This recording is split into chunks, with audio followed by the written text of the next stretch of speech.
This video doesn't end well for me. Oh, shit, that's hot.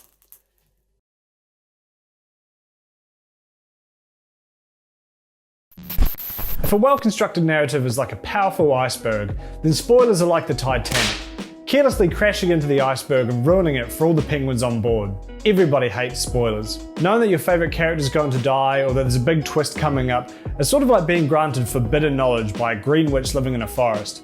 Except instead of a witch, it's just someone on Twitter being a chode. We've all had something ruined for us, both intentionally and unintentionally. And I'm not just talking about your parents' lives when you were born. Learning about a defining moment that could have left you in tears, without experiencing the build-up that makes it special, is like eating a roast chicken without cooking it first. Or like fucking a blow-up doll without blowing it up first. Or like fucking a roast chicken without blowing it up first. Yeah. So it should come as no spoiler that today we're going to be talking about why incest should be legal. Now see, I got you there, that was a twist. Imagine how dull that would have been if you knew that was coming up. Some people refuse to look at a single thing of a game or movie they're excited about, while other people watch YouTube videos that are suspiciously drawn out to the 10-minute mark, dissecting every single detail of the latest Star Wars trailer, almost wanting it all to be spoiled for them. Then, of course, you have people who either don't care about the series or don't care about being spoiled, who consume leaks and go to midnight screenings explicitly for the purpose of spoiling it for others. Publishing companies seem to have wised up to the fact that having a piece of media spoiled for you greatly diminishes your enjoyment of it, and as a result means you're less likely to want to pay for it. After all, we can hardly expect them to care about the artistic integrity of a piece, but losing out on money? Holy fuck! This will not stand! As a result, companies have become increasingly creative when it comes to throwing spoilerinos off the scent. Take Star Wars: The Force Awakens, for example. During that sweet spot when we'd become numb to the prequel trilogy and we hadn't yet lost our appetite for the sequel trilogy, everyone was fizzing for the next installment in the Star Wars series. One of the ways Disney combated potential leaks was to have every script printed on blood red paper, because red simply turns black when it's photocopied. Why someone would try and steal a script and take it to a photocopier instead of just, I don't know, taking a photo with their phone remains to be seen. Another way studios throw off leaks is by filming fake endings, such as filming the same death scene with different characters swapped out each time, or by filming a good ending for I Am Legend and then swapping it out for a shitty one, possibly as a joke.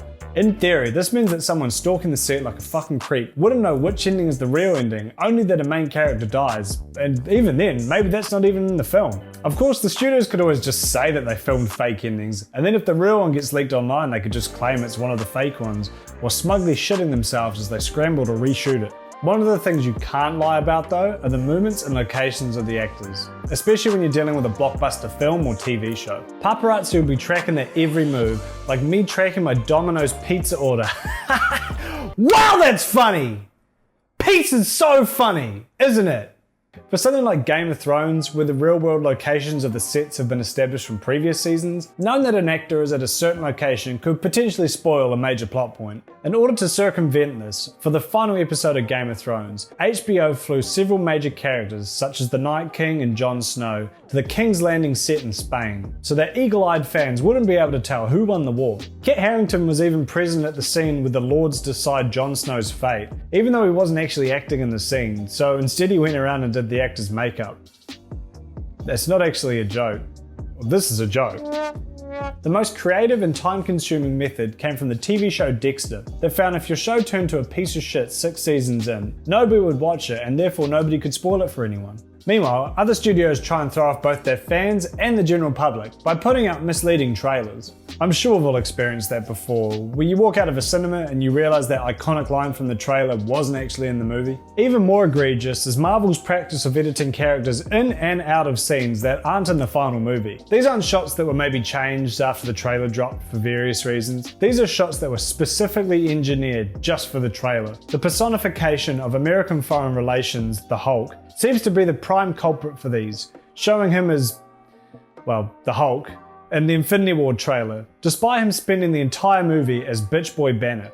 Then in the trailer for Endgame, he's calmed out of one of the shots, so as not to spoil his transformation into half Hulk, half Banner. Likewise, in the trailer for Thor 3, Thor is seen with both eyes and both testicles, despite having lost them in a previous scene when he tripped over and banged them off on a doorknob. If all else fails, there's the tried and tested method emphasis on tried, of simply asking people to not spoil the movie for others, which is up there with the Pringles condom and the running for weakest preventative measure. Don't spoil the endgame. I'm watching you. Seriously. Don't spoil the endgame. Are you sure? Mm-hmm. Okay. Oh! On the flip side, sometimes it's the studios themselves that spoil their own movie. In stark contrast to the extreme measures taken to prevent The Force Awakens from being spoiled, the Phantom Menace soundtrack, released 2 weeks before the film, includes such classic bangers as Qui-Gon's Noble End, the High Council meeting and Qui-Gon's funeral, and boy I hope everybody likes Jar Jar Binks. Despite their best efforts, studios still manage to have their work spoiled in more and more creative ways. While I place purposefully spoiling something on the same level as sending a DDoS attack in the running for Seaman Sniffer of the Year award, I have to at least give them credit for their out-of-the-box thinking. One of the biggest spoilers of all time is Snape kills Dumbledore. The shocking twist at the end of Harry Potter and the death of Dumbledore at the hands of Severus Snape. There's the small channel called The Internet Historian who covers the insanity of Harry Potter spoilers in his own video, which you should absolutely check out, so please head on over to his channel. He could use all the support you can give him. While not the most creative, the most memorable and the most personal experience I have when it comes to having something spoiled for me was back in 2015 with the release of Fallout 4. The internet was a hotbed for spoilers at the time, especially on seedier websites, but I had thus far managed to avoid all spoilers through an advanced technique that I call don't look up the thing you don't want spoiled, and also don't go on 4chan. While it was installing, I went to nip down to a convenience store to get some snacks and an energy drink. I walk in and see a strange piece of paper placed on top of the chocolate bars with a series of sentences on it that don't make a lot of sense until you reach the bottom and see the logo for Fallout 4.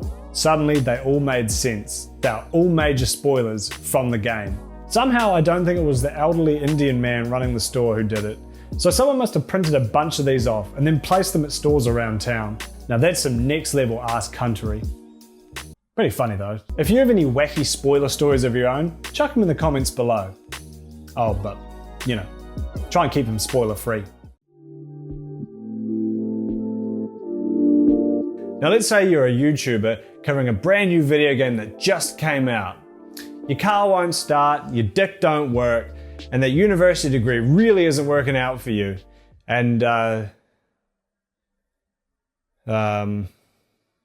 was I going with that?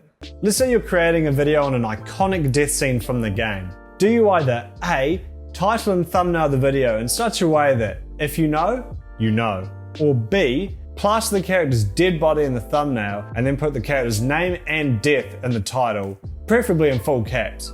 If you chose B, I'm afraid it's time for you to hand over your YouTube license and your victim card there, buddy. Back in 2015, when the world was still young and I followed MTV on Facebook for God knows what reason, Jon Snow died.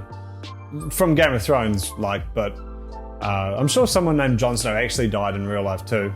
I hope, much like the show, he came back to life as well. But you have to remember at this point, nobody knew whether Jon was dead for realsies or not. And we also had no idea that the show's ending would be about as smooth as a Malaysian Airlines flight. After dancing around the spoiler with titles that replaced Jon's name with things like Spoiler or Justice Manfred, MTV dropped all pretense and slapped the full spoiler in the title, sort of like when you slap your girlfriend in the face with your meaty hog as a giggle. The article itself does raise some interesting points, such as suggesting that after 3 days you've had more than enough time to watch a TV show that you claim to be following, and that putting spoilers in the title is now fair game. While I'd personally advocate for giving it a bit longer, at the end of the day, people gotta eat, clickbait has gotta clickbait, and maybe you should just not follow MTV on Facebook, you little gorgonzola. Your little gorgonzola wheel rolling down a hill, being chased by a bunch of Scottish men. Meanwhile, in the Wild West that was 2014, when we still pretended that The Walking Dead was a good TV show, The Walking Dead Facebook page spoiled a major character's death the second it finished airing in the States. A massive middle finger to everyone who maybe planned to watch it later or the next day, and an even bigger middle finger to everybody who lived outside the US. Although that's kind of par for the course at this point. The weirdest thing about this post is that it was the last episode before a mid-season break, If the purpose of social media is to try and encourage people to watch a TV show or a specific episode, in this instance, you've either spoiled it for the people who haven't watched it yet, making them less likely to want to watch it, or you're encouraging the people who have seen it to keep watching the show. Several months from now. These days, even the virality and unchecked nature of meme culture leaves you susceptible to spoilers, just as much as someone going out of their way to be a dick. If you were to look up what the meme about the people turning into dust meant, you'd find yourself with a nice little spoiler for the ending of Infinity War. And while it is revealed in the first episode, the Baby Yoda memes did spoil the fact that The Mandalorian is largely about the little green cunt. In a world where pre-orders are pushed aggressively and opening weekend numbers are prime indicators of a film's success, publishing companies will do whatever they can to ensure those day one numbers. I've talked before about how marketing companies use viral campaigns in order to get you little word of mouth machines to do their job for them. And while inciting a fear of spoilers probably isn't their primary motive, it certainly isn't hurting their chances of getting you to watch this new film or TV show as soon as possible. Movie trailers are also notorious for showing off way more than they should. A good movie trailer will have you going, "Oh, I like that. Oh, I could use a little bit more of that. I might go see that movie when it comes out in the theaters." A bad movie trailer, on the other hand, will simply show you all 3 acts squished down to 2 minutes with the ending lopped off. At which point you might as well just go look it up on Wikipedia and save yourself the price of a bucket of corn and 2 hours of your life. Oh, but that movie popcorn is quite nice though, isn't it? Oh, go on, just go see the film anyway. What's the worst that could happen? Now, that only seems silly if your goal was to get people to watch and enjoy the film. Now I know what you're saying. Many kudos, your jokes are predictable and get in the way of the information. I also know what you're saying. Well damn son, if the trailer's not there to get me to watch the film, then what's the hag-daggling point of it? While that is true for most trailers, consider that for some of the biggest franchises out there, the box office revenue is only a fraction of the real moneymaker. Promoting the actresses' OnlyFans pages. Oh, and merchandise. When the Spider-Man Homecoming trailer spoiled the entire movie for everyone, A, people still went and saw it because it's a movie about a cute little gentleman pretending to be a spider, and B, it was a joint venture between Sony and Disney, where Sony kept the revenue from the film while Disney kept the revenue from the merchandise. To Disney, the trailer and by extension the movie may as well have just been a big toy commercial. One of the weirdest marketing campaigns I've seen involved the horror film Don't Breath, or Don't Breath-y.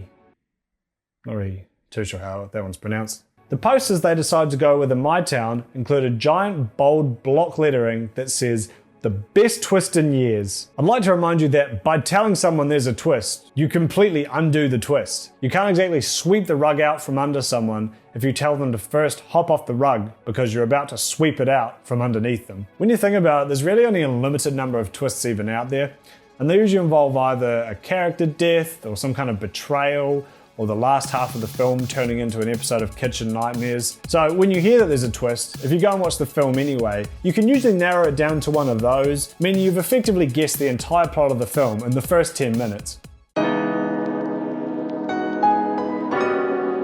Spoilers will continue to haunt us. From your dad telling you to check out this great movie because it's got an awesome twist in it that he then goes on to explain to you, to some deviant posting a 240p camera of a major character's death that autoplays on Twitter the day after a major release. At the end of the day, it's really just personal preference. Some people like to stick their head into a water cooler and yell, "Little, right up until they're in the theatre, while other people really couldn't care less and they just want to see a fun movie about a bunch of cars getting meshed together or something. Regardless of your preference, one thing's for certain, that spoilers are still the best way to